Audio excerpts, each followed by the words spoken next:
بالله من الشيطان الرجيم. بسم الله الرحمن الرحيم. السلام عليكم ورحمة الله وبركاته.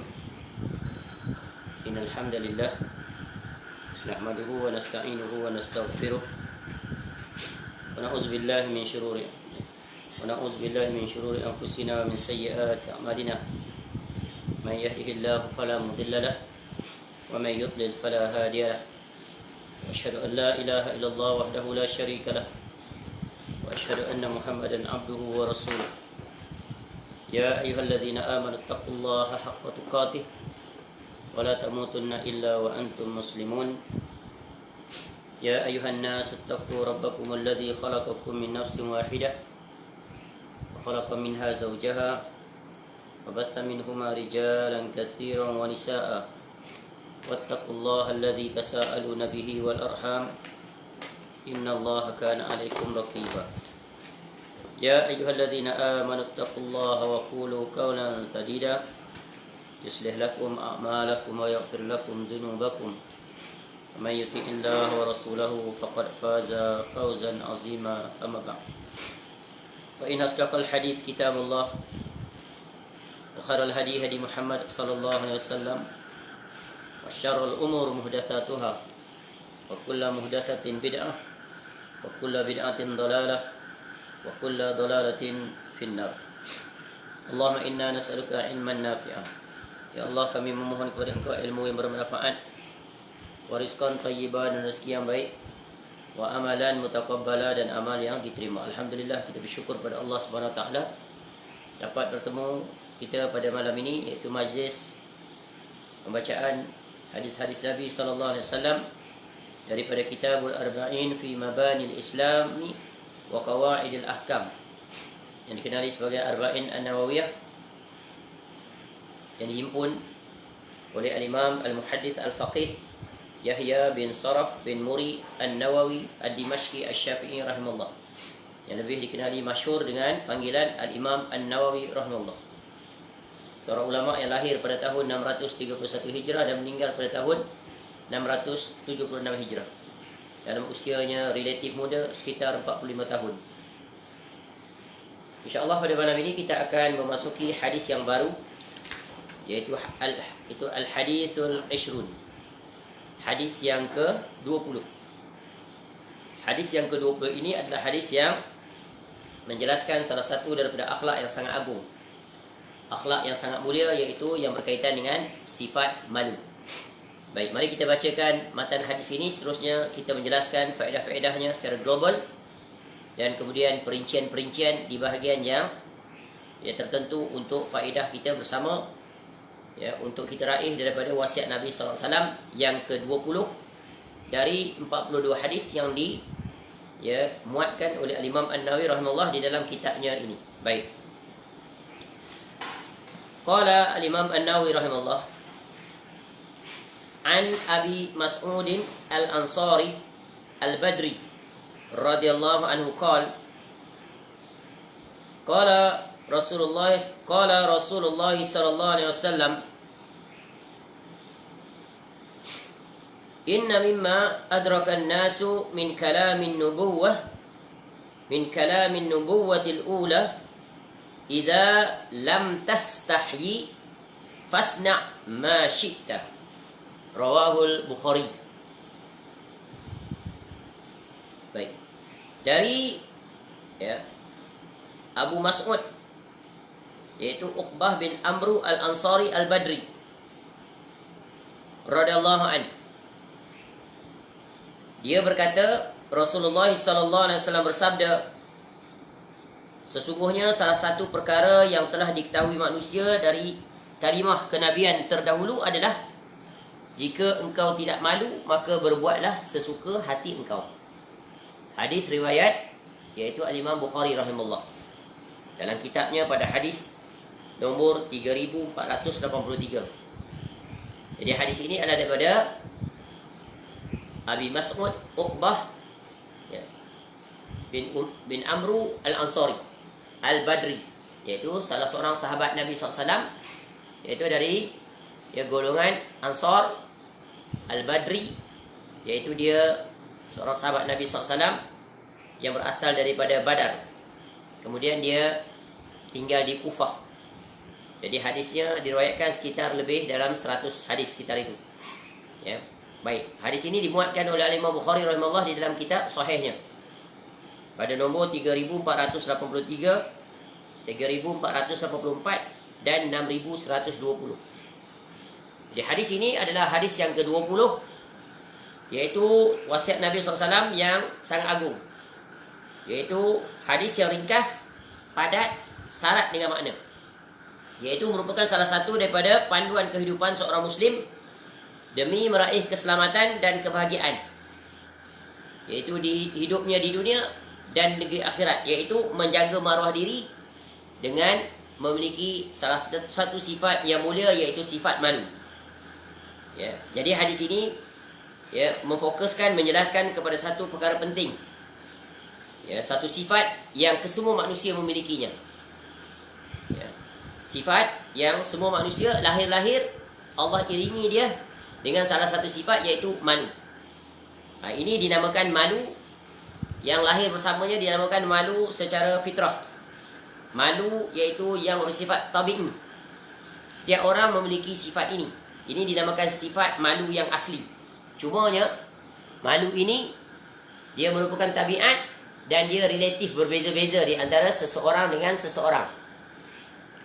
Ada orang dia memiliki malu yang sangat tinggi secara fitrahnya, secara tabiatnya. Ada orang malunya sedikit. Dan semuanya itu, ya, setiap orang memiliki sifat malu secara fitrah itu relatif, berdasarkan pada keturunannya dan juga pembesarannya di dalam, ya, persekitaran daripada keluarganya, masyarakatnya dan pelbagai lagi, dan rakan-rakannya. Baik. Itu Allah telah persiapkan untuk kita. Dan malu yang kedua adalah malu yang boleh diusahakan. Malu yang boleh dibentuk, dibina.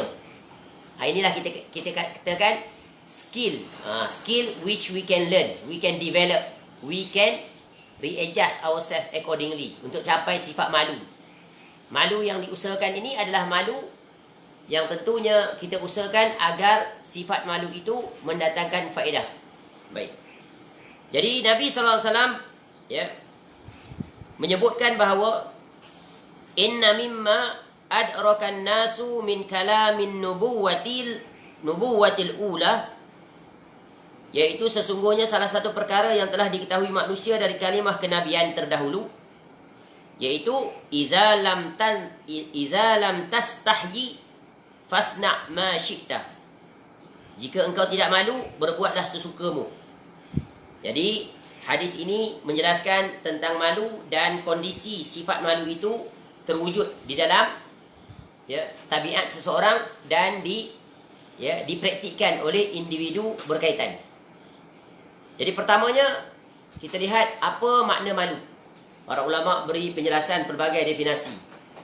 Secara mudahnya, malu adalah perasaan yang mendesak seseorang supaya menghindarkan segala perbuatan yang keji, yakni yang boleh menjatuhkan maruah dan harga dirinya, dan pada masa yang sama melaksanakan segala apa yang terpuji yang akan menjaga maruah dirinya. Itu secara mudah. Jadi malu ini dia merupakan salah satu sifat yang sangat mulia bila diarahkan kepada kebaikan, yang merupakan maruah harga diri seseorang. Dan malu merupakan kunci segala kebaikan, ya, dan ketaatan, serta terjauhkan dari segala kemaksiatan atau kejahatan. Maka akan terhalang dia dengan adanya sifat malu. Dan malu membezakan di antara kita sebagai manusia dengan lain-lain makhluk ciptaan Allah, khususnya haiwan. Haiwan memiliki sifat malu yang sangat tipis. Ya, cuba lihat haiwan. Yang paling ketara, haiwan tidak berpakaian.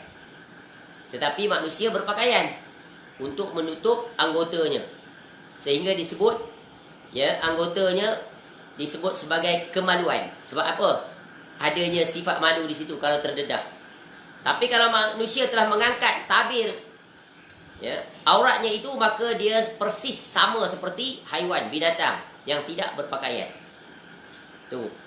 Ini perumpamaan untuk berbentuk sindiran yang tajam. Ya.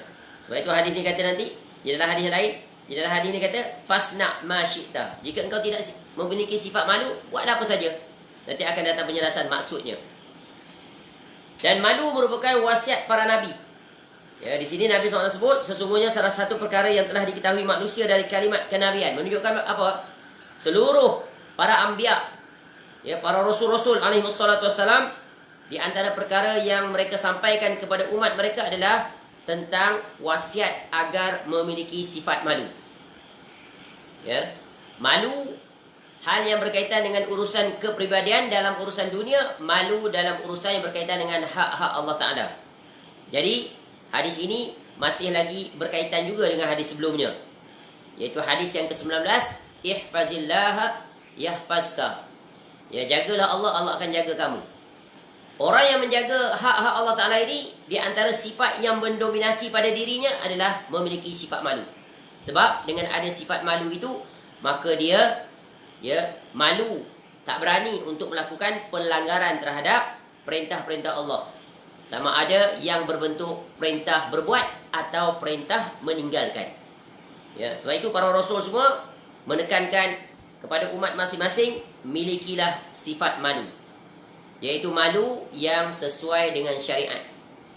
Ya, adapun malu yang tercela, yang tidak sesuai syariat, maka itu adalah hendaklah ditinggalkan. Dan itulah yang menjadikan kerosakan di atas muka bumi. Apabila manusia sudah hilang sifat malu, maka mereka lebih teruk, lebih parah daripada haiwan. Ya, Masya Allah. Dan itu kita boleh saksikan sekarang. Bagaimana manusia-manusia yang sudah tidak ada rasa malu, menanggalkan pakaian mereka telanjang bulat. Berbogil.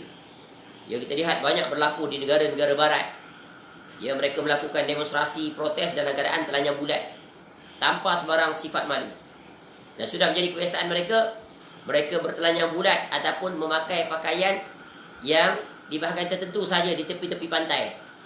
Ini kan sudah lebih teruk daripada haiwan. Ya. Seseorang itu dikatakan tidak memiliki harga diri jika malu telah hilang dari dirinya. Jika malu telah hilang, maka hilanglah harga diri orang itu. Maka tercelalah kepribadiannya, jatuhlah wibawanya, tercalarlah maruahnya. Dan kebalikan daripada itu, kemuliaan pribadi seseorang diwakili oleh sifat malunya. Makin tinggi sifat malu seseorang itu, makin mulialah dia, makin tinggilah maruah kepribadiannya. Ini kaedah-kaedah umum dulu diterangkan.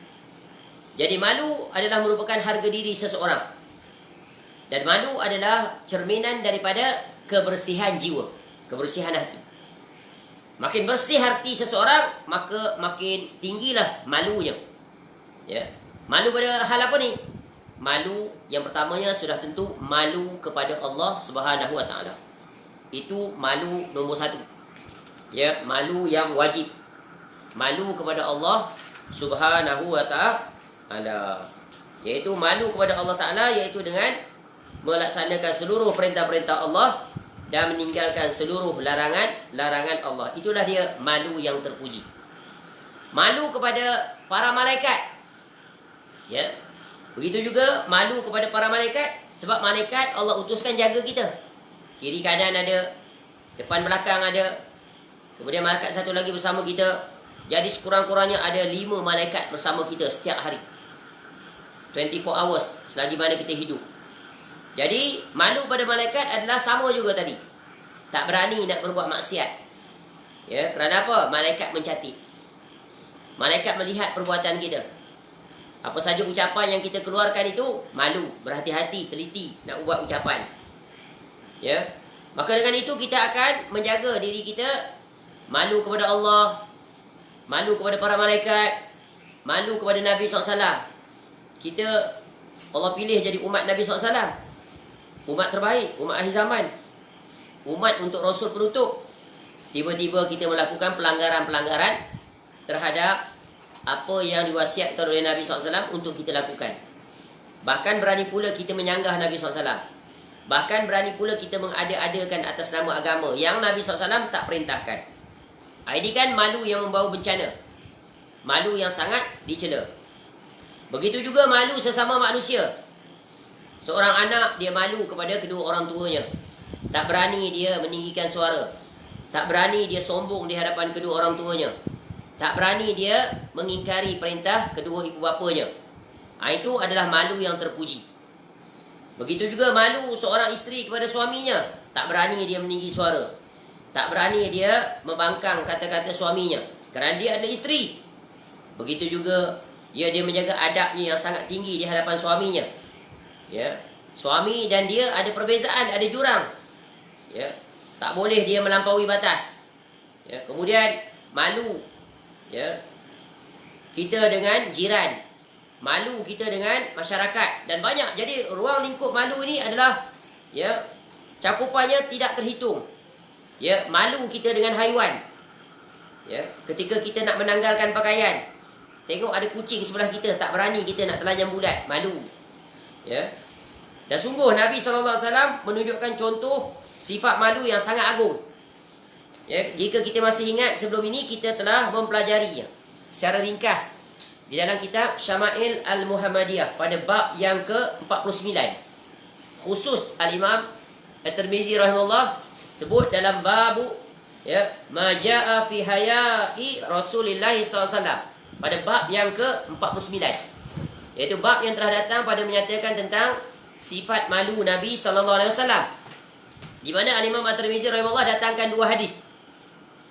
Ya, nanti kita akan lihat banyak sekali hadis yang berkaitan dengan, iaitu keutamaan dan perintah untuk memiliki sifat malu, selain daripada hadis yang sedang kita ambil faedah ini. Ya, sekadar pengulangan, di dalam kitab Syama'il Al-Muhammadiyah, Al-Imam At-Tirmizi rahimahullah mendatangkan hadis, dua hadis. Yang pertama iaitu hadis yang diriwayatkan daripada Abu Sa'id Al-Khudri radhiyallahu an, memaparkan tentang sifat malu Nabi SAW ni, iaitu qala kana an-nabiy sallallahu alaihi wasallam ashadda haya'an minal azra fi hizriha wa kana idza kariha syai'an arafnahu fi wajhi. Ya, daripada Abu Sa'id Al-Khudri, hadis pertama dalam bab yang ke-49 tentang menjelaskan sifat malu Nabi SAW, di mana di dalam ni diletakkan dua hadis. Nabi SAW lebih pemalu daripada seorang gadis perawan, anak dara. Ya, lebih pemalu daripada anak dara di dalam biliknya. Baginda apabila membenci sesuatu, kami dapat mengetahui di wajahnya. Nabi SAW sangat malu. Anak dara kan, bila dia dah remaja, dah anak dara nak kahwin, ketika usia tu orang datang untuk meminang dia, malu dia tak nak keluar rumah. Kalau dia keluar rumah, malunya yang amat sangat. Malu apa? Orang lelaki tengok dia. Berbeza dengan anak perempuan zaman sekarang, tak ada dah sifat malu. Sebab apa? Hari-hari keluar. Dia pergi belajar, masuk universiti, campur lelaki perempuan, habis, tak ada sifat malu.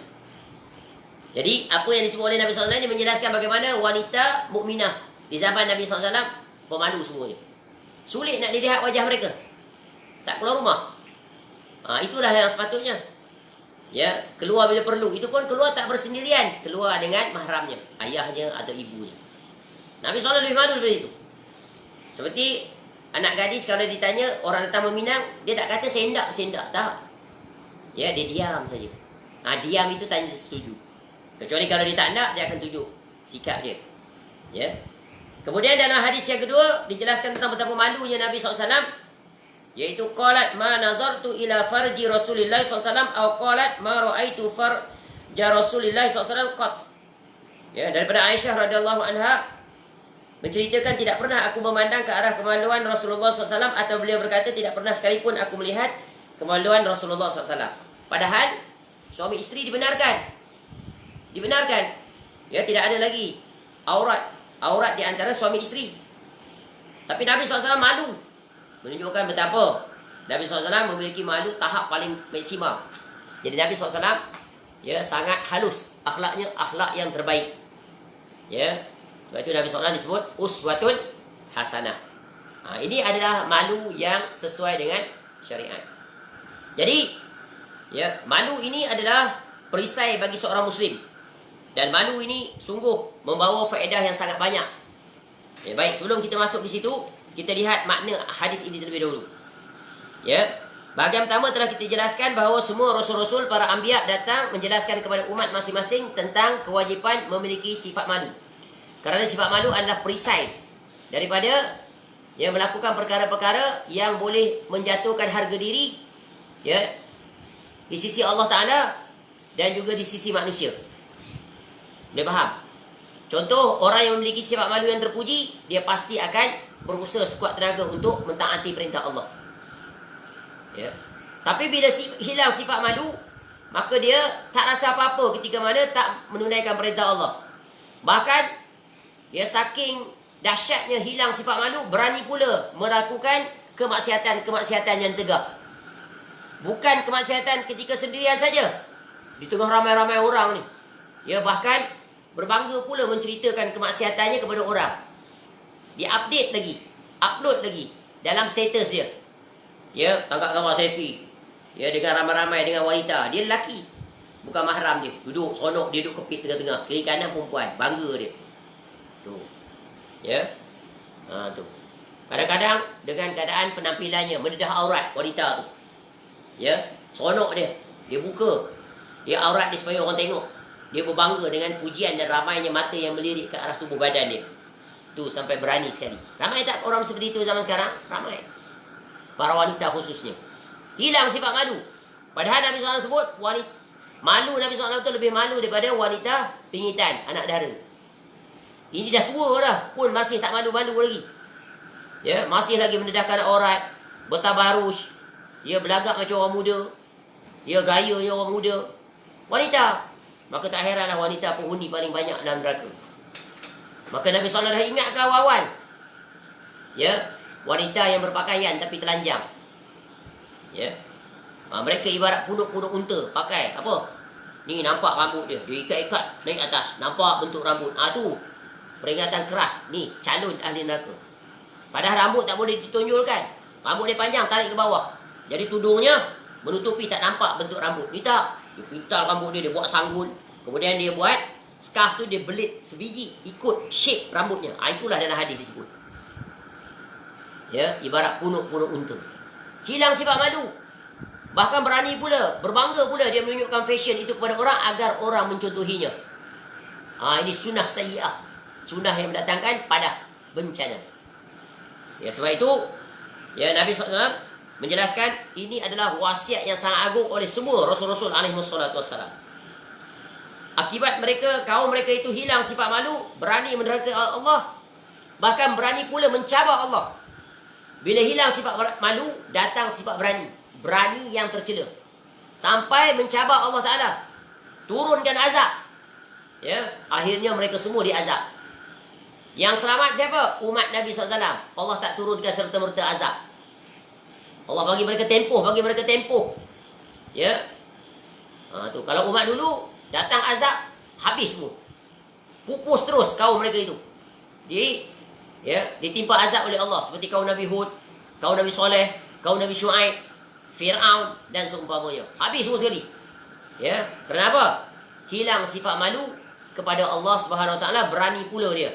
Ya, bahkan sampai tahap mencabar Allah Subhanahu Wa Taala. Kemudian bahagian yang kedua Nabi sallallahu alaihi wasallam sebut, iaitu jika engkau tidak malu, berbuatlah sesukamu. Apa maksud ni? Jika engkau tidak malu, berbuatlah sesuka hatimu. Kata para ulama, hadis ini membawa dua maksud. Yang pertama, hadis tadi tu kan bentuk perintah. Kalau kamu tak malu, buatlah apa yang kamu hendak. Itu kan perintah. Jadi dilihat dari dua sisi. Sisi positif, sisi negatif. Sisi yang pertama, perintah yang disebut dalam hadis ini merupakan ancaman, bukan suruhan. Maknanya bentuk apa? Sindiran. Macam orang tua-tua kita dululah. Orang tua-tua kita di kampung ajak anak-anak dia begini. Tu. Dia larang kita panjat pokok. Tapi kita degil, panjat juga pokok, jatuh. Bila jatuh, orang tua kata apa? Orang tua kata apa? Panjatlah lagi. Panjatlah lagi tu bukan pada suruh panjat. Maknanya padan muka, tak nak dengar kata orang tua. Orang tua dah larang lah, jangan panjat pokok. Ya, tu kan jadi kesudahannya jatuh, patah kaki, patah tangan, menyusahkan orang saja. Maksudnya perintah bukan untuk berbuat, perintah untuk apa? Mencela terhadap pelanggaran. Jadi bukan suruhan. Maksudnya perintah ini merupakan satu ancaman. Ya, ancaman sebab apa? Sebab jika kamu tidak ada sifat malu, berbuatlah sesuka hatimu, maknanya apa? Jangan berbuat. Bukan suruh, larang. Faham? Ya, kalau kau tak malu kau buatlah. Maknanya jangan buat. Sebab orang yang memiliki sifat malu pasti dia tak akan berbuat perkara-perkara yang tercela. Ya, perkara-perkara yang menjatuhkan maruah dia. Itu maksud dia. Jadi, jika engkau tidak malu, maka kerjakanlah apa saja yang engkau kehendaki dan Allah akan membalas engkau. Tu. Ya, ini sama. Ya, sebagaimana firman Allah Subhanahu Wa Taala, ya. I'malu ma syi'tum innahu bima ta'maluna basir. Lakukanlah apa yang kamu kehendaki, sungguh dia Maha melihat apa yang kamu kerjakan. Jadi perintah ini bentuk apa? Peringatan dan ancaman. Ya. Maknanya larangan, jangan buat. Yang kedua adalah, ya, perintah adalah perintah suruhan. Jika kamu tak malu, maka berbuatlah apa yang kamu hendaki. Maknanya apa? Yaitu perintah agar berbuat. Berbuat perkara-perkara yang disyariatkan, perkara yang terpuji. Jangan malu, buat. Ya, buat, jangan peduli. Jangan malu dalam berbuat kebaikan. Apa contoh? Jangan malu dalam berbuat kebaikan. Yaitu, ya, melihat kemungkaran, jangan malu untuk menegur. Ya, melihat orang buat kesilapan, jangan malu untuk tegur dia. Kerana itu adalah malu yang, ya, dipuji. Tak malu dia nak tegur. Contoh, dia lihat seorang berwuduk dengan cara yang salah, lalu dia pun tegur dengan cara yang berhikmah. Dapat pahala tak? Dapat kebaikan tak? Dapat. Ya, ada pun malu yang tercela apa? Malu yang tercela iaitu malu untuk berbuat kebaikan dan ketaatan. Contoh, malu nak pergi solat berjamaah. Ya, malu nak pergi solat berjamaah. Ya, sebab apa malu? Sebab rumah ni nanti nak lalu asrama budak perempuan. Malu. Tu malu tak kena tempat. Ya, peduli apa budak perempuan asrama dia? Kita nak pergi surau. Ya. Pergi dia. Dia ada sifat. Ada budak-budak lelaki dia malu pada perempuan. Ya. Barangkali dulu dia tak pernah sekolah campur lelaki perempuan. Tiba-tiba dia masuk sekolah bercampur. Malu dia memang. Itu tak dapat dinafikan. Malu sangat dia. Tapi kalau dah terbiasa daripada darjah 1 sampai tingkatan 5, tak ada malu langsung dah. Dia bertepuk tampar, bagai lagi duduk berkumpulan lagi. Ini rosaknya sistem sekolah. Hilang sifat malu. Wanita tu yang asalnya pemalu, hilang sifat dia. Inilah rosaknya sistem percampuran belajar. Warisan daripada orang kafir. Dulu sistem Islam tak campur. Dulu sebelum datang penjajah, mana campur sekolah lelaki perempuan. Sebab dulu, ya, Nusantara ni tanah Melayu banyak pondok-pondok. Ya, tok guru dia tahu batasan lelaki perempuan, sekolah perempuan, sekolah lelaki, sekolah lelaki. Nampak?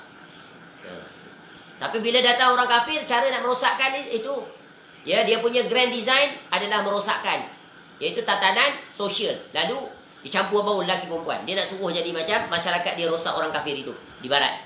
Maka berjaya sampai hari ini. Ya. Tapi alhamdulillah masih ada sisa saki-baki sekolah yang mengasingkan lelaki dan perempuan. Itu kan bila lelaki sekolah sama lelaki dah tertutup dah pintu maksiat.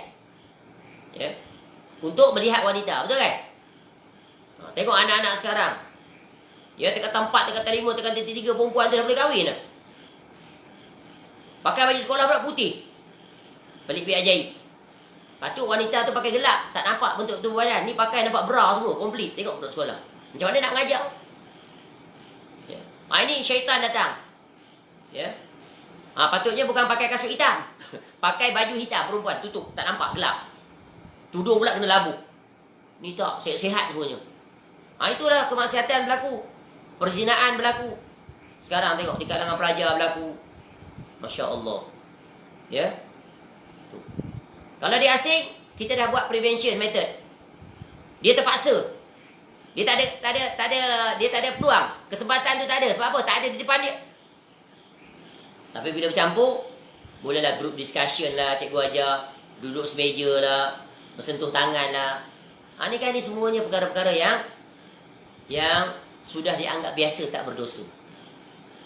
Ni sulit nak betulkan ni. Ya. Apa yang boleh kita buat? Cari jalan untuk minimalkan risiko itu. Kalau ada sekolah perempuan, hantar anak kita sekolah perempuan. Kalau sekolah lelaki, hantar sekolah lelaki. Tapi sekolah seperti itu terhad. Very limited. And yet selected. Payah. Ya. Masya Allah. Jadi sistem tu membuang sifat malu. Khusus bagi anak-anak perempuan. Yang patutnya dia memiliki sifat malu yang sangat tinggi. Hilang sifat malu. Akhirnya sifatnya sama dengan lelaki. Tak malu. Orang lelaki memanglah kurang malu dia. Ya. Masya Allah. Sungguh ini adalah di antara perkara-perkara musibah bagi umat Islam. Ya. Dan itu berjangkit sampai kepada ahli agama. Ahli agama pun bercampur bau juga lelaki perempuan. Berceramah, duduk atas stage, campur, duduk sebelah. Ustazah duduk sebelah dia, dia duduk sini. Boleh pula berseluruh, bersembang duduk atas tempat tu. Suami dia tu tak jealous ke, tak duduk buru tengok. Isterinya ditatap oleh ramai orang lelaki. Dan yang lelaki pula bersembang, berduit pula dengan dia. Tapi bila benda tu dah dianggap biasa, orang anggap tak salah. Padahal ditimbang dengan raja syariat, salah. Sebab tidak ada contoh daripada Nabi SAW, tidak ada contoh daripada para sahabat Nabi SAW, tidak ada contoh daripada generasi terbaik salafus soleh, iaitu perempuan dan lelaki duduk berdua berduit berceramah. Tak pernah ada. Tapi itulah bila sistem orang barat kafir memasukkan ke dalam sekolah, ya, sekolah-sekolah Islam setelah kemerdekaan diteruskan kekal sampai hari ini. Ini sungguh musibah. Ya. Sehingga sulit untuk dicari tentang, ya, sistem yang mengasingkan. Tu. Kecuali di beberapa tempat. Ya. Di sekolah-sekolah yang berjalan di atas, ya, untuk menjaga batasan itu. Khususnya di pesantren-pesantren, di ma'had-ma'had. Macam kalau dekat Indonesia, Masya Allah, sekolah-sekolahnya ma'had salafi semua dipisahkan. Ya, perempuan-perempuan satu sekolah, lelaki-lelaki. Perempuan tu cerdik juga, cerdas. Top scorer. Lelaki pun sama juga, cerdas juga. Kadang dia beri alasan campur lelaki perempuan supaya lebih cerdas. Group discussion lebih pandai. Group discussion apa? Kamu sedang membuka pintu-pintu ke arah kemaksiatan sebab kamu telah tarik sifat malu yang sepatutnya ada pada kedua-dua pihak, lelaki dan perempuan. Jadi perintah yang kedua adalah perintah suruhan, iaitu buang sifat malu dalam hal-hal kebaikan. Contoh, mencari rezeki yang halal. Jangan malu walaupun kita ada ijazah. Keluar daripada universiti tak ada pekerjaan. Jangan malu walaupun kita bawa Grab food tu, naik motor. Halal. Ya. Bawa Grab. Ataupun bekerja apa saja. Yang penting halal. Jangan malu. Itu dalam urusan dunia. Ya, dalam menuntut ilmu, jangan malu. Walaupun umur dah tua dah. 70 tahun baru nak belajar macam mana nak solat. Jangan malu. Baru nak belajar baca Quran. Mula dengan Iqra' nombor 1. Belajar pula satu kelas dengan cucu. Jangan malu. Ya, sebab tu orang tua kata, ya, malu bertanya sesat jalan. Tu, jangan malu. Tapi kalau anak ada penyakit sifat malu, sulit ni. Contoh dalam belajar di sekolah. Malu nak tanya cikgu. Tak tahu padahal. Tak berani nak tanya, takut. Engkau lah. Dia duk suruh engkau lah. Dia tak pergi tanya. Padahal dia yang tak tahu. Kawan tu tahu tak? Ni kita kena ajar anak-anak ni supaya memiliki self-esteem yang tinggi. Ya, don't bother others. Jangan peduli dalam prinsip hidup ni, jangan peduli apa orang kata. Kita ni kena buat. Sebab manfaat kembali pada kita. Sebab tu yang membezakan pelajar-pelajar dalam kelas ni, cuba tengok. Yang berjaya, yang selalu berjaya siapa? Yang hilang sifat malu untuk bertanya perkara yang mendatangkan kebaikan. Yang selalu tertinggal ke belakang ni apa? Malu nak tanya. Ya, tengok pelajar yang cemerlang, proaktif. Habis kelas, waktu rehat pergi bilik guru. Cikgu, minta maaf ganggu cikgu, nak tanya soalan. Saya tadi kelas tak faham dah. Tu bagus. Ya, dia tak faham, tak tanya. Ya, akhirnya gagal dalam pemeriksaan. Dan kiaskanlah kepada perkara-perkara yang lain. Jadi sungguh hadis ini adalah hadis yang sangat agung, iaitu membawa makna satu, malu yang berbentuk larangan. Jangan berbuat perkara-perkara yang merugikan diri sendiri di dunia dan di negeri akhirat. Satu lagi perintah untuk, iaitu jangan malu dalam perkara-perkara yang bermanfaat. Hendaklah malu dalam perkara-perkara yang mendatangkan mudarat. Boleh faham? Dan malu ni adalah skill yang boleh dibina dan boleh dibentuk. Sebab itu anak-anak kena ajar supaya memiliki keberanian. Ya, jangan malu. Itulah ciri yang penting yang perlu di-develop pada setiap orang. Begitu juga kita. Jangan ada sifat malu. Berani untuk berbasa-basi, jumpa orang tak ada sifat malu, terus bertanya. Macam contoh, orang datang ziarah rumah kita, betul kan? Ada anak-anak dia, selalu anak-anak ni malu. Ada orang tu ada anak, dia pun ada anak, tapi anak dengan anak langsung tak berbicara. Malu. Ya kena ajar. Islam mengajar kita supaya memperkukuhkan persaudaraan Islam. Bukan kita ayah dan mak saja yang mengukuhkan persaudaraan dengan orang yang kita ziarahi itu, tapi anak-anak juga diajar benda yang sama. Ya, jadi ini contoh-contoh sangat banyak. Jadi, ya malu adalah satu perkara yang wajib kita memilikinya, iaitu malu yang dipuji.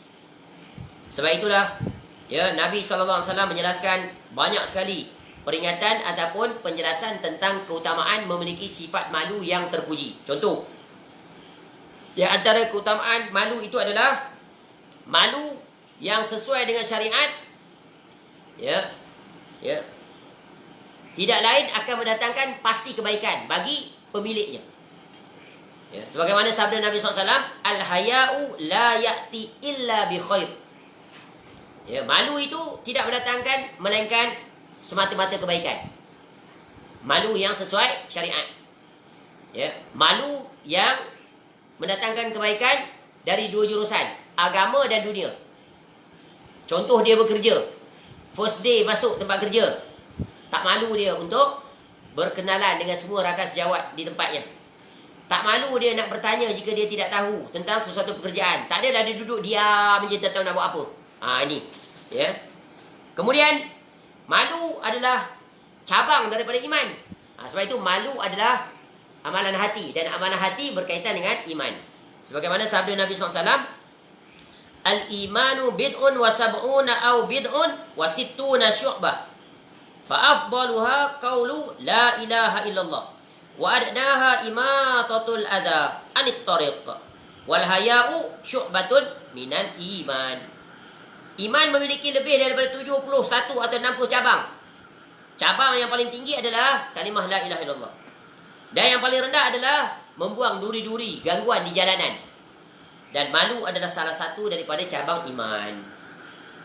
Ya, dia cabang tapi dia merupakan perkara yang sangat penting, penentu terhadap seluruhnya. Ya, terhadap seluruh kebaikan-kebaikan yang muncul daripada amalan hati. Ya, bila seseorang ada sifat malu, maka dia pasti tak akan mensia-siakan usia yang Allah bagi pada dia. Dia akan pasti gunakan every single second to count, yang akan memberi benefit dia di negeri akhirat. Sebab Allah akan hitung setiap saat nafas yang dia ditarik. Ya, apa yang kamu gunakan, umur yang aku beri, kamu buat apa? Ya, maka dia malu, nanti akan ditanya di negeri akhirat. Kita semua ni dilahirkan dalam keadaan malu. Ya, ketika lahir telanjang, tak berkhitan, berkaki ayam. Nanti kita akan dibangkitkan di negeri akhirat dalam keadaan yang paling menghinakan. Sama. Tapi beza ketika kita kecil, kita dilahirkan dalam keadaan itu, orang bersyukur, gembira menyambut kita. Betul kan? Walaupun kita lahir dalam keadaan menangis, dalam keadaan telanjang bulat, togel begitu aja. Tapi dalam keadaan bayi, ya, kehadiran kita sangat dinanti-nantikan, disyukuri, ya, ditahnik, dibuat akikah dan sebagainya. Tapi ingat, Allah kembalikan kita pada asal juga. Nanti di negeri akhirat, tapi bukan dalam keadaan bayi, tapi dalam keadaan dewasa. Dewasa malu, betul kan? Betapa malunya kita pada negeri akhirat. Allah mempermalukan kita. Kamu hari ini adalah hamba. Ya, Maliki Yaumiddin. Tu Allah pemilik pada hari agama. Hari apa tu? Hari kebangkitan. Ya. Apa yang kamu nak sombong ketika itu? Dulu di dunia kamu tak malu, bebas berleluasa melakukan pelbagai kejahatan, berani menindas orang, tak malu ambil harta orang tanpa hak. Kamu ada kekuasaan, kamu berada di tempat-tempat yang boleh, ya, menekan orang, mengugut orang. Mentang-mentang kamu berjawatan bahagian penguatkuasa, kamu pergi ke rumah-rumah orang, lalu kamu mengugut mereka, ya, meminta wang bulanan. Dia pau setiap rumah tu. Ya. Terutamanya contoh warga asing. Peluang dia. Ya, kedai-kedai asing yang dibuka tu mesti bayar. Ya, wang perlindungan. Tak bagi kena belasah. Ya. Bukan sikit-sikit, kadang minta banyak, melampaui batas. Zolim. Kawan tu dah lah datang berhijrah daripada jauh. Walaupun dia ada melakukan kesalahan, contoh dia tidak ada permit, tapi kamu tak boleh menzalimi dia. Ya. Memaksa dia. Kalau tak nak masuk lokap, tiap-tiap bulan mesti bagi 1,000. Kawan tu berniaga, nak dapat 1,000 pun sulit. Ini orang yang menzalimi. Kamu tak dibenarkan, tidak ada hak kamu untuk mengambil wang daripadanya. Ya memang dia buat kesalahan, tapi pekerjaannya itu halal. Dia mencari rezeki, tiba-tiba kamu datang dengan mengambilnya. Ni orang yang tak tahu malu. Memakan wang haram, menzalimi orang. Bayangkan kalau satu orang dia pau, katakan 300 orang. Kalau 10 orang, 3,000. Ya ini makan duit haram. Dia sedang memasukkan bara api neraka ke dalam tubuh badannya. Orang seperti ini nanti di negeri akhirat muflis. Sebab dia berbuat dosa sesama manusia. Ya. Buat dosa dengan Allah masih terbuka luas. Allah mengampuni dosa dia. Ya. Dua cara Allah mengampuni dia. Satu, Allah humbankan dia dalam neraka dulu sebab dia jahat. Tak menunaikan hak Allah, hilang sebab malu. Tapi setelah dia bersih daripada, dibersihkan dalam api neraka, dia tetap masuk syurga. Atau Allah ampunkan dia terus. Disebabkan barangkali ada kebaikan yang dia buat. Tapi orang yang menzalimi sesama manusia, Allah tak boleh beri. Dengan syarat orang tersebut yang dizalimi itulah sendiri nanti di negeri akhirat. Wahai orang-orang yang menindas manusia, yang melakukan kejahatan, ya, hendaklah kamu memberhentikan kerja buat kamu itu. Ya, betapa banyak berlaku sekarang. Kita tengok sendiri dalam berita dan sebagainya. Ya, bagaimana mereka itu melakukan kerja buat seperti itu. Padahal mereka itu Allah berikan ya amanah untuk menjaga, tapi mereka menggunakan amanah itu untuk khianat. Bahkan menzolimi orang lain. Sebab apa? Hilang sifat malu. Malu pada Allah hilang, malu pada manusia juga hilang. Tebal muka pergi. Boleh minta dengan kawan tu. Straightforward, tanpa basa-basi. Contoh, ni banyak berlaku. Macam orang nak saman dah. Speed track. Dulu-dulu lah. Aduh. Ya. Dia bawa ke tepi jalan. Cik macam mana ni? Macam mana apa? Ya. Nak tulis ke macam mana? Tulis. Ya tak apa saya bayar saman tu. Tulis saja. Sebab apa dia bagi hint macam tu? Jangan lagi hulu boleh RM10. Lepas. Tukar rasuah. Jadi, yang menyebabkan rusuh ni kita. Sebab kita bagi. Kalau kita tak bagi, takkan dapat dia. Dua-dua hilang sebab malu.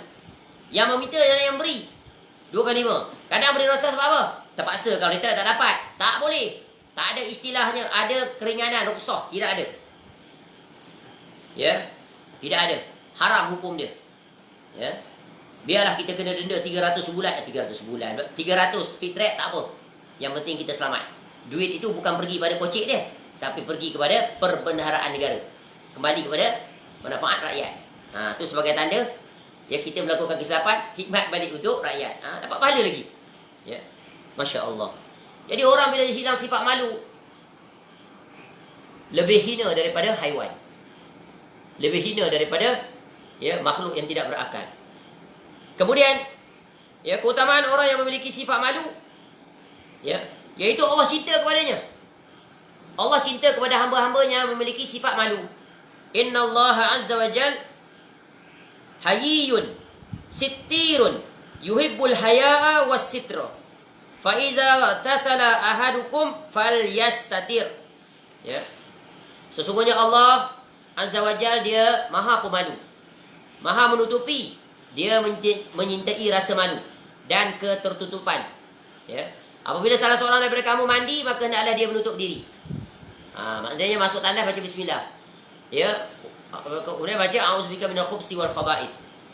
Ya. Jadi dia malu. Ya. Kemudian malu adalah akhlak para malaikat. Dan kemuncak malu adalah akhlak Islam. Kan Nabi SAW diutuskan untuk ya, diutamima makarimal akhlak au ya makarimah solihul akhlak.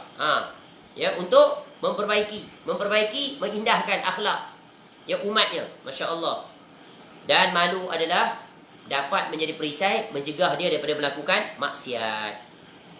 Jadi bila dia nak berbuat, dia malu. Malu yang paling utama apa? Malu pada diri sendiri. Sebab itu orang yang malu pada diri sendiri, dia akan menjadikan diri dia orang yang berguna, orang yang berprestasi. Malulah aku umur dah 20 tahun. Tapi amalan tak ada. Ilmu tak ada. Orang lain 20 tahun dah boleh mengajar sana sini, dah boleh jadi imam kat masjid sana sini, dah hafal Quran dah. Dah fasih bahasa Arab. Aku 18 tahun duduk di bawah ketiak mak ayah lagi. Contoh. Malu tak? Malu. Sebab itu dalam urusan agama banding dengan orang yang di atas. Ya, urusan dunia pun kita banding dengan orang bawah tapi sama taraf. Tengok, umur sama kita dah 18 tahun, tapi dia dah sampai ke bulan.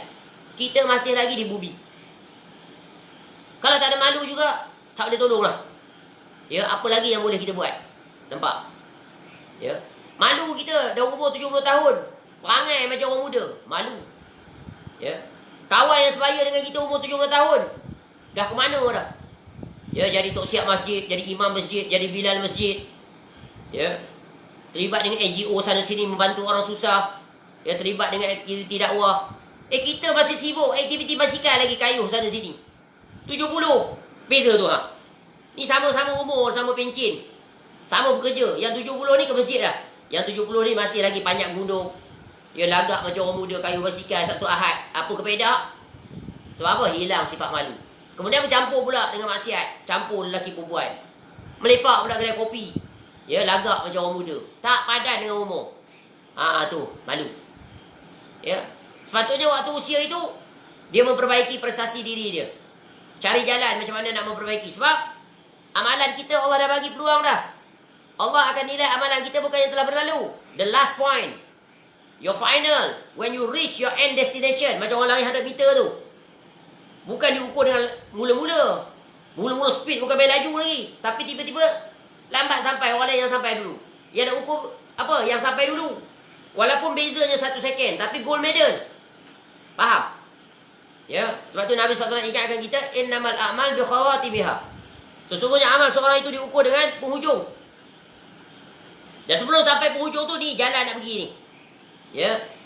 Tu jalan-jalan. Kebaikan apa yang dia buat? Kebaikan demi kebaikan demi kebaikan demi kebaikan. Kemuncak kebaikan. Itu yang sepatutnya. Ya, tapi kalau kebalikan daripada itu sungguh menandakan sifat malunya telah hilang. Ya, Masya Allah. Jadi jangan sekali-kali malu berbuat kebaikan. Ingat kaedahnya, jangan malu berbuat kebaikan. Ya, contoh kita pergi ziarah rumah seseorang. Allah takdirkan bertemu dengan seorang yang mengadu kepada kita masalah dia susah, kesian dia. Ya, tadi pengalaman pergi rumah seorang kesian, cerita masalah. Tak ada duit, miskin. Mata ni sebelah hampir buta. Sebab apa? Katarak, apa benda panggil? Katarak. Yang serabut mata ni. Ya. Nak operate, duit tak ada. Lebih kurang 4,000 hingga 5,000. Kesian. Ya. Kalau tak dioperate nanti buta. Seraput mata tu, seraput. Orang miskin, orang susah, tak ada pekerjaan sekarang. Ya, kerja dah kurang. Ya, miskin. Jadi bila dia menceritakan pada kita, kita pun turut sedih. Ya. Jadi kita pun fikir nanti insya-Allah. Kita ingat bila kita mengajar hadis, ketika mana datang pada Nabi SAW, ya, seorang yang sedang kelaparan, Nabi SAW mula-mula tanya tentang diri dia dulu, supaya Nabi SAW boleh berbuat kebaikan terlebih dahulu. Tapi apakan daya di rumah-rumah isterinya, semuanya ada air je. Ada air je, boleh minum lah. Bismillah. Tapi itu tak mengusir rasa lapar, dia lapar. Tapi Nabi SAW selalu tabiatnya tak akan membiarkan orang yang berhajat, ya, yang bermohon, yang memiliki keinginan, dibiarkan pulang dengan tangan kosong. Tengok Nabi SAW ajak akhlak yang agung. Dan Nabi SAW tak malu bagi tahu pada sahabat, ya, siapa yang boleh, ya, mengangkat kesulitan lelaki ini. Dan para sahabat tahu sekali tentang keadaan rumah Nabi SAW. Ya, sebagaimana kita belajar dalam Syama'il, sebulan tak berasap dapur Nabi SAW. Ya, dan Nabi SAW adalah Rasul yang paling kerap berpuasa. Rumahnya tak ada makanan, puasa. Tak ada makanan, puasa. Kita tak ada makanan, komplain, protes. Dan pelbagai lagi. Ada makanan pun protes, komplain. Tak cukup, tak puas, tak sedap. Ya, hari-hari makan ikan. Hari-hari makan ikan tu okey lah. Daripada hari-hari makan ikan masin. Daripada hari-hari makan nasi dengan garam saja. Ada juga. Lalu Nabi SAW tanya pada para sahabat. Lalu adalah seorang Ansar. Kita selalu ulang yang ini. Maka Ansar tu menyediakan. Bawa dia. Padahal Ansar tu juga makanannya cukup-cukup untuk anak je. Sehingga Ansar itu betapa menjaga tetamu, memuliakan Nabi SAW, tolong ya sebagai sepat sanggup masak dalam keadaan malam, tutup lampu. Dia pun tak makan. Makanan tu hanya ada sedikit saja. Lelaki tadi makan kenyang, buka lampu. Dia tak makan, isteri dia tak makan, anak-anak dia pun tak makan, demi untuk memuliakan tetamu. Tak malu dia. Dia tak malu untuk berbuat kebaikan, tapi malu untuk menghampakan orang yang sangat berhajat. Inilah akhlak yang sangat agung yang ditunjukkan oleh Nabi SAW dan dicontohi oleh para sahabat. Jadi bila ingat kisah tadi tu, Masya Allah, ya, bagaimana nak cari jalan untuk membantunya. Dia perlukan sekitar 4 hingga 5 ribu. Tu. Ya, tak tahu nak cari dengan siapa. Tapi Allah takdirkan bertemu dengan dia. Maka kita kena fikir macam mana nak bantu orang seperti ini. Ya, cari jalan. Mudah-mudahan ada orang yang akan membantu. Betapa kita telah belajar hadis, iaitu ahabul a'mal, ya, sebaik-baik amal yang dicintai oleh Allah Subhanahu Wa Taala apa? Satu, memasukkan kegembiraan dalam hati seorang mukmin. Yang kedua, mengangkat kesulitan. Dua-dua ni. Tadi kita bantu dia cari jalan. Kita tak boleh bantu, barangkali kita susah, sulit, kita pun susah. Tapi kita tak akan sebut pada dia, oh saya pun susah juga, saya pun tak ada duit. Tak perlu begitu. Ya, insya-Allah nanti saya fikir jalan macam mana. Bagi dia pengharapan. Ya, insya-Allah itu maknanya nak berbuat. Bukan insya-Allah macam kebanyakan kita, maknanya tak nak buat. Hanya sekadar halu telinga dengar aja, tak rasa sedih. Tak ada empathic listening, tak ada. Dengar gini je, keluar pun sedih. Jadi balik fikir macam mana nak cari jalan ni, nak bantu orang susah. Sebab kita dulu pernah susah. Ya, bagaimana banyaknya jasa orang kepada kita, membantu kita. Sekarang Allah takdirkan kita pula. Macam mana nak bantu? Kalau kita tak mampu, kita akan cari. Semoga ada orang yang sanggup untuk menyalurkan bantuan kepada orang ini. Orang yang susah. Ya, kesihatan bayang, kalau matanya buta, macam mana dia nak bekerja nanti? Betul kan? Kerjanya kerja keras, tak menentu. Nampak? 4,000 apalah sangat pada orang kaya. Ibarat 40 sen aja. Duit dalam bank 4 juta. Nampak? Ya. Dalam bank 400,000. 4,000, 5,000. Nothing small matter, very minute, very small lah size. Ibarat micron size kalau tengok bawah mikroskop.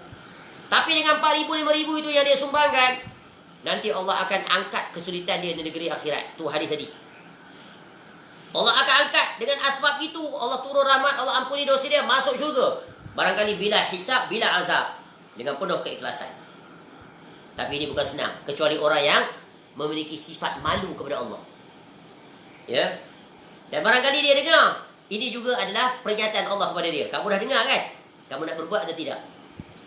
Kamu nak bertangguh, wait and see, or just do it. Bila just do it itu maknanya sifat malu kamu kepada Allah. Allah yang memberikan rezeki kepada kamu, sekarang Allah uji kamu sedikit saja untuk mengeluarkan dan membantu orang tersebut. Bayangkan, ya, bila dia angkat kesulitan, dimasukkan kegembiraan, dia bersyukur kepada Allah, dia angkat tangan, minta doa kepada Allah, mustajab. Sebab doa orang yang sulit, berada dalam kesulitan, sangat dimustajabkan oleh Allah. Apatah lagi, doanya memang real, 100% pure, purity dia 100%, ikhlas kepada Allah. Tak mampu semua, sedikit demi sedikit. Bahkan walaupun dia perlu 4,000 hingga 5,000, barangkali kita bagi lebih. Sebab apa? Itu baru kos untuk nak operate mata dia. Belum lagi kos dia nak pergi, dia nak balik, nanti tak bekerja beberapa hari. Kita ni kadang-kadang very calculative. 4,000 ni lah, that's it. Kita tak fikir extra. Bukankah Allah ajar kita, bila lakukan sesuatu, lakukan yang terbaik. Tengok, Allah ajar kita, bagi salam. Orang bagi salam pada kita, Assalamualaikum. Nabi SAW perintahkan apa? Dalam Quran, wa iza huyyitum bitahiyyatin, wa iza huyyitum fahayyu macam ni? Wa iza huyyitum bitahiyyatin fahayyu bi ahsana minha aw rudduha. Ya, Allah ajar ni kaedah berbuat kebaikan. Bila kamu diberikan dengan satu salam penghormatan, maka hendaklah kamu jawab yang lebih baik daripada itu atau setara. Atau setara itu second option. First option, you not only meet their requirement on the dot, no. You have to exceed their requirement. At the end, make them feel delighted, remembered forever for your good deeds. Sebab tu orang tua kata apa? Peribahasanya, harimau mati meninggalkan belang, manusia mati meninggalkan nama. Hutang tu sekarang. Orang ingat kebaikannya, disebut kebaikannya. Masya Allah, dia seorang yang berbuat baik. Baik akhlaknya. Dia tak berkira. Tak pernah dia bergukit. Pantang saja ada orang mengadu kepadanya, dia akan cari jalan untuk membantu. Kalau dia tak mampu, orang lain akan cari jalan untuk dia. Pasti dia tak akan menghampakan. Sebab apa? Sebab dia cuba untuk mencontohi akhlak Nabi SAW. Semoga Allah mengangkat kesulitan saudara yang menghadapi kesulitan. Ya, semoga ada jalan untuknya. Ya, dalam masa yang terdekat. Masya Allah. Banyak lagi perincian kalau nak diterangkan, tapi cukuplah sekadar itu. Ya, itulah takdir Allah yang menetapkan kita. Asbab untuk Allah takdirkan bukan saja tiba-tiba. Ya, qadar Allah bertemu. Ya, Masya Allah. Baik. Jadi sungguh besarnya faedah ya seseorang memiliki sifat malu. Dan Nabi SAW adalah contoh teladan yang sangat agung di dalam sifat malu. Kita tengok Nabi SAW betapa malunya Nabi SAW. Ya, dijelaskan dalam hadis-hadis banyak contoh. Apa contoh dia? Tengok Nabi SAW. Ya, ini kita telah jelaskan sebelum ni. Ketika mana Nabi SAW ditanya oleh seorang tentang wanita Ansar, bagaimana cara nak bersuci daripada haid. Ya. Sehingga perempuan tu tanya, nak cuci macam mana? Di mana? Sampai tahap tu dia tanya.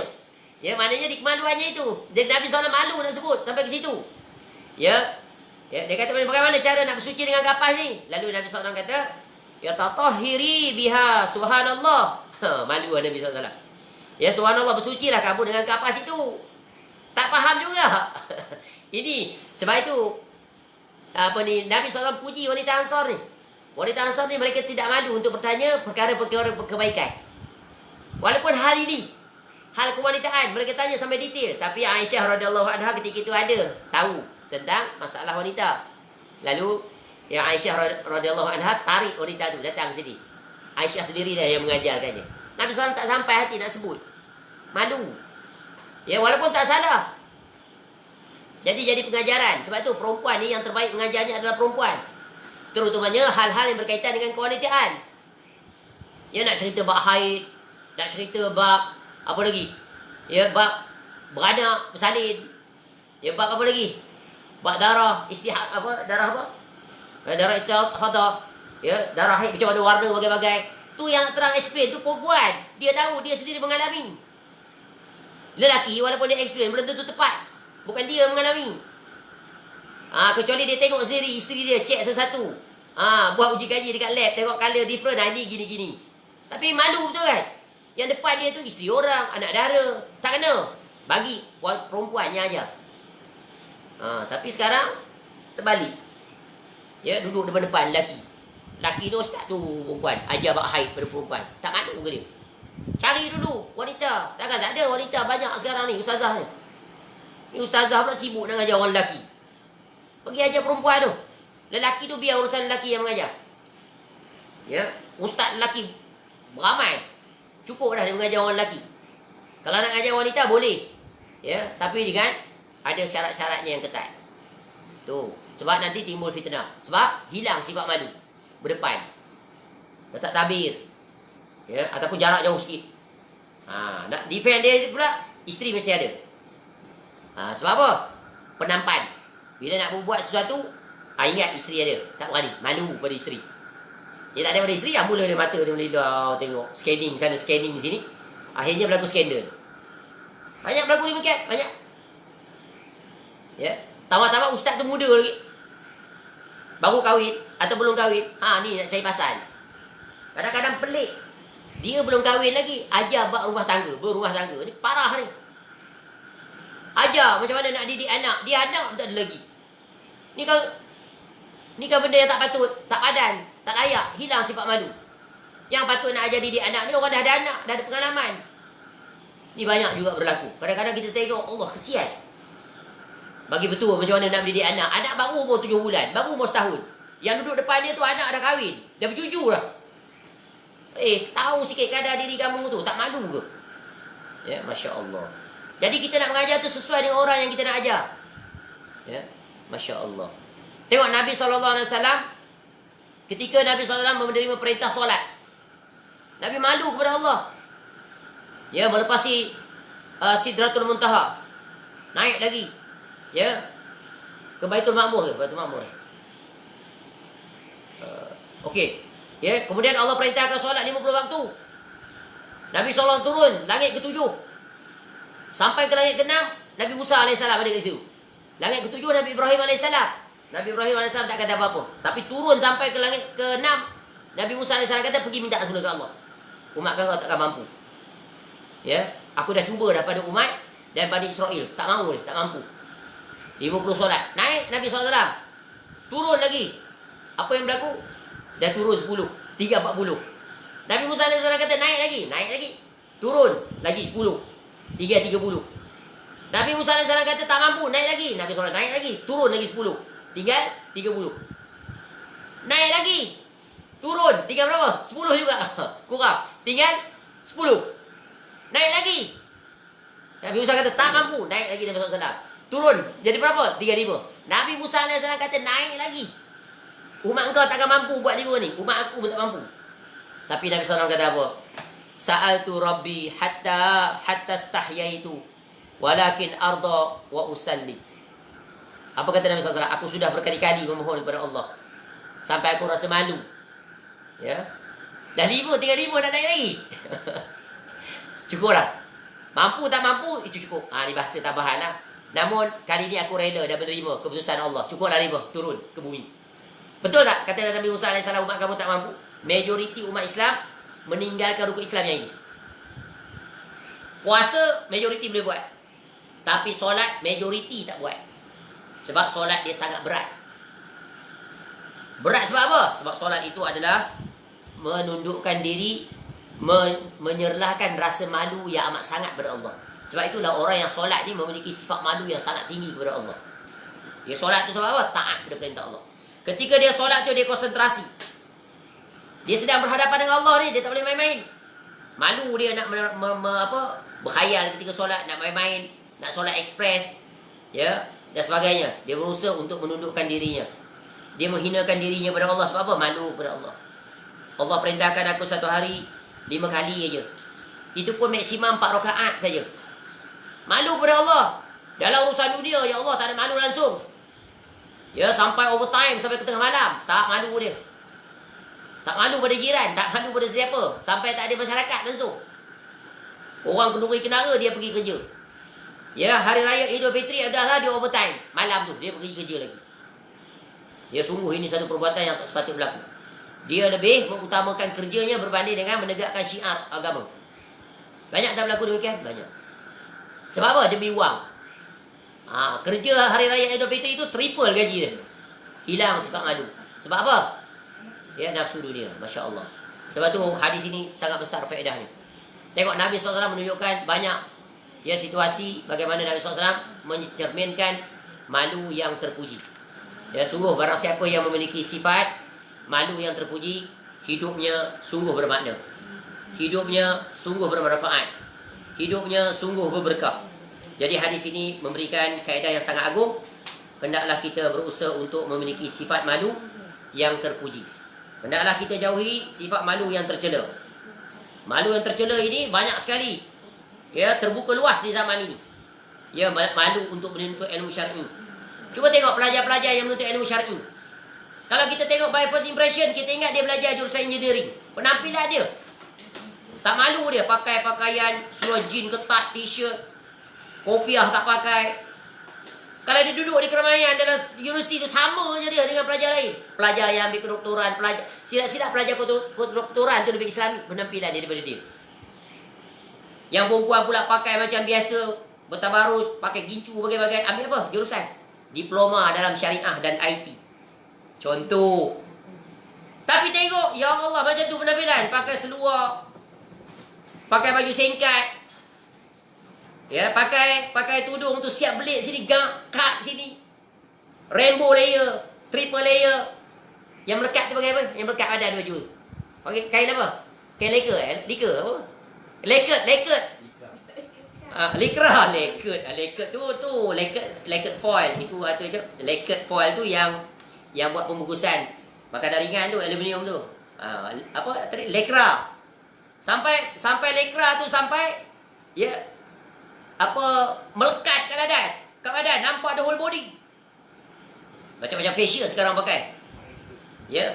Jadi pelajar-pelajar universiti ni, dia keluar pergi universiti, dia memperagakan fashion dia, model setiap hari. Pakai cantik, jangan tukar. Ya, betul tak Raja? Ha, tu dia. Ya, waktu tu jiwa nak mencari pasangan, banyak cubaan kecuali yang selamat. Nampak tak? Pakai jubah. Dah ambil jurusan syariah, ambil jurusan hadis, ambil jurusan Usuluddin, pakaian macam orang ambil jurusan sains. Macam orang ambil pendidikan jasmani, sukan, sains sukan. Mana sifat malu kamu? Sebab itu orang yang duduk dalam jurusan agama ni, dia mesti ada wibawa dia, ada penampilan dia. Ya, walaupun benda tu tak wajib, tapi uruf mengatakan demikian. Pakai kopiah, itu baru nampak. Apatah lagi dia taraf ulama, alim dia, sampai ambil PhD, jurusan pula bukan jalan-jalan. PhD dalam jurusan syariah, dalam jurusan akidah, dalam jurusan hadis lagi. Patut lebih faham sunnah Nabi SAW. Sebab nak tutup pintu-pintu fitnah. Mesti hidupkan sunnah Nabi SAW. Ada janggut, simpan, sebab itu sunnah. Pakaian, jangan fit body, jangan tuck-in, nampak kemaluan depan belakang. Belajar hadis, tapi penampilannya tak macam orang belajar hadis. Hilang sifat malu. Mana ni hadis yang kamu baca ni? Kenapa kamu tak amalkan? Kamu ambil jurusan tafsir Quran, tapi penampilan kamu macam orang kebanyakan. Tak patut. Bukan nak suruh pakai jubah, tak. Baju kita, penampilan kita tu ada perbezaan. Boleh faham? Macam kita uniform kerja lah. Ada beza tak? Ada. Sebab sesuai dengan jurusan dia, jadi doktor. Walaupun dia mesti pakai kemas tu kan, pakai kemeja, pakai necktie. Tapi ada kod dia, kod dia tu. Kod doktor. Macam jadi nurse, ada pakaian dia. Bukan sembrono je pergi pakai baju apa, baju kurung lah apa, pergi jadi nurse. Tak boleh. Dia ada uniform dia. Nampak tu? Setiap disiplin ada penampilan dia.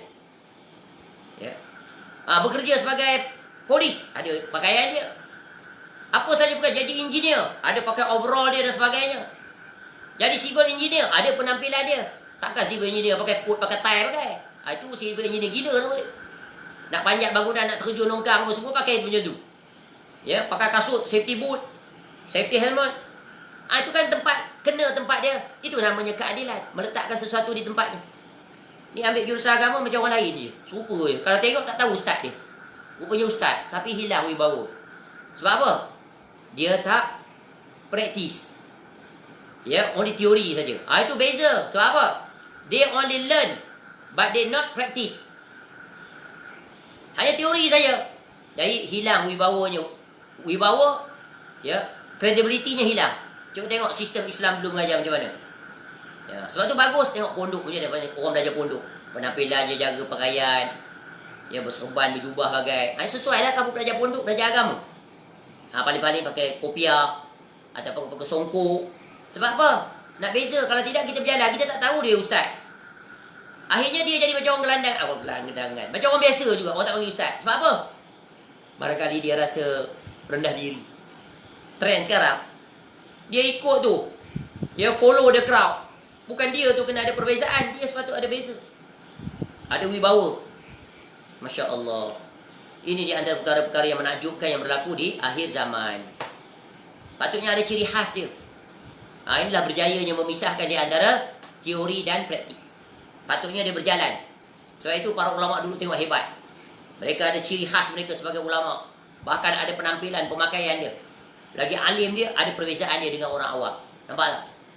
Dia dari sudut amalannya, zuhud orangnya, tutur bicaranya, Masya Allah. Sangat menjaga maruah diri. Tak sembrono tengah-tengah malam untuk melepak. Ambil jurusan apa ni? Jurusan tafsir Quran. Melepak tengah-tengah malam. Kena cakotiau pukul 2 pagi. Waktu student. Tak kena. Duduk di hostel. Bukan kamu keluar tengah-tengah malam buta. Tak kamu belajar hadis Nabi SAW kata lepas isyak kalau tak ada apa tidur. Ni tak pukul 2 pagi pergi keluar. Dia kena cokak cakotiau pula. Kemudian kedai tepi-tepi jalan pula. Ketika itu adalah orang GRO apa dia pelacur keluar waktu pagi. Makan sama sebelah meja dia. Berani dia tegur? Tak berani kan? Dia dedahkan dirinya kepada maksiat sebab apa? Telah hilang sifat malu. Ini apa yang diceritakan ini adalah realiti yang kita sendiri pernah melihat, pernah melalui, pernah berjumpa dengan orang seperti itu. Sungguh, ia sangat ajaib kecuali orang-orang yang diselamatkan oleh Allah. Sebab itu dengan mengambil faedah hadis ini, seorang yang dia dikenali sebagai orang agama, belajar jurusan agama, dia mesti menjaga maruah diri dia. Dia mesti ada ciri khas dia, to differentiate him or herself from others. Ini adalah amanah yang Allah bagi pada dia. Jadi camkan ni perkara ni. Ya, Masya Allah, besar sekali faedah hadis yang berkaitan dengan sabda Nabi SAW. Ya, inna mimma adrakan nasu min kalamin nubuwatil ula. Idza lam tastahyi fasna' ma syi'ta.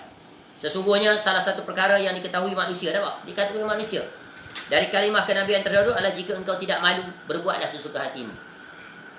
Ya. Ini orang belajar agama tak malu update dalam status filem-filem kegemaran saya.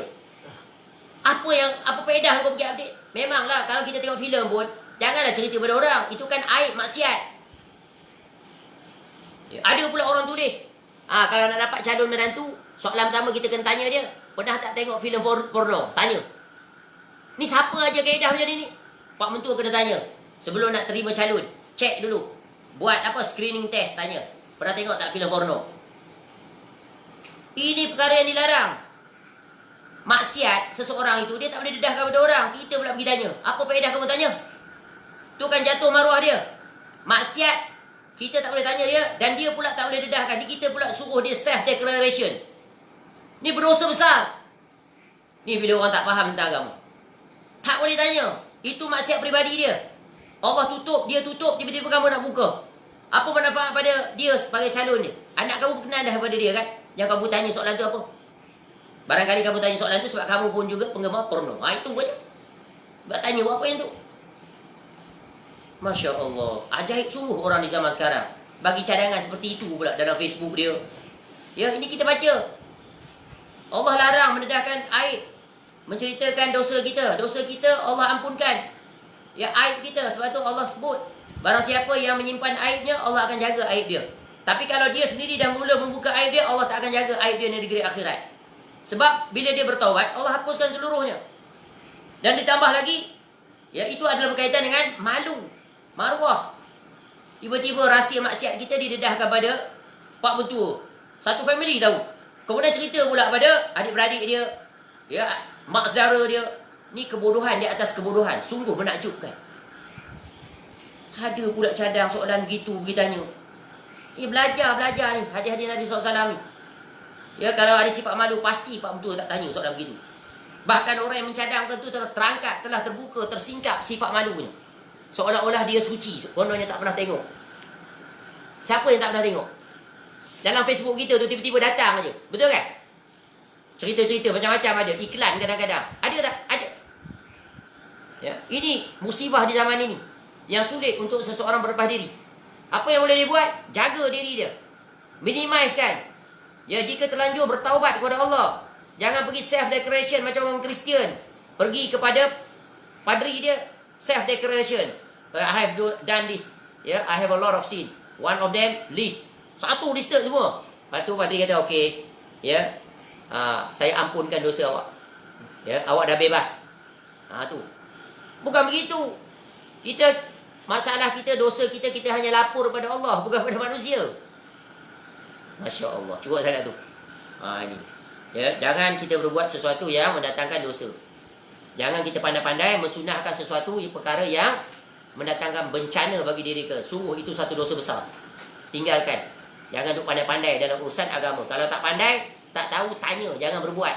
Bila kamu update status dalam Facebook kamu, tersebar, orang mengatakan itu kaedah kebenaran, disokong pula, dosa kamu berangkaian, berantai-rantai. Macam mana kamu nak rub dia? Nak flush out? Macam mana kamu nak iris?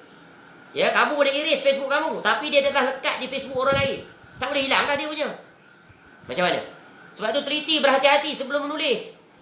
First you have to clarify, you have verified, cross check dengan orang yang mengetahui dalam bab jurusan agama. Allah musta'an, mudah-mudahan Allah menjauhkan kita daripada melakukan perkara-perkara yang mendatangkan malu kita nanti di negeri akhirat. Wal-iyazubillah. Cukup sangat tu.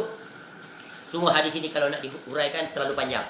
Maka rujuklah kepada syarah-syarah dan kitab-kitab yang menjelaskan tentang perbahasan yang berkaitan dengan malu. Very comprehensive, a lot in term of explanation. Ya, semoga kita memohon kepada Allah, Allah kurniakan kita sifat malu. Sifat malu yang terpuji. Dan Allah membuang daripada diri kita sifat malu yang dicela. Dengan itu kita selamat di dunia, kita selamat di akhirat, maruah kita terjaga di dunia, maruah kita terjaga di negeri akhirat. Semoga Allah menghimpunkan kita ke dalam syurga bersama dengan Al-Imam An-Nawawi rahimahullah yang telah menjelaskan kepada kita, mengetengahkan salah satu hadis yang sangat agung yang apabila kita memahaminya dengan benar, maka selamatlah kita ya di dunia dan di akhirat.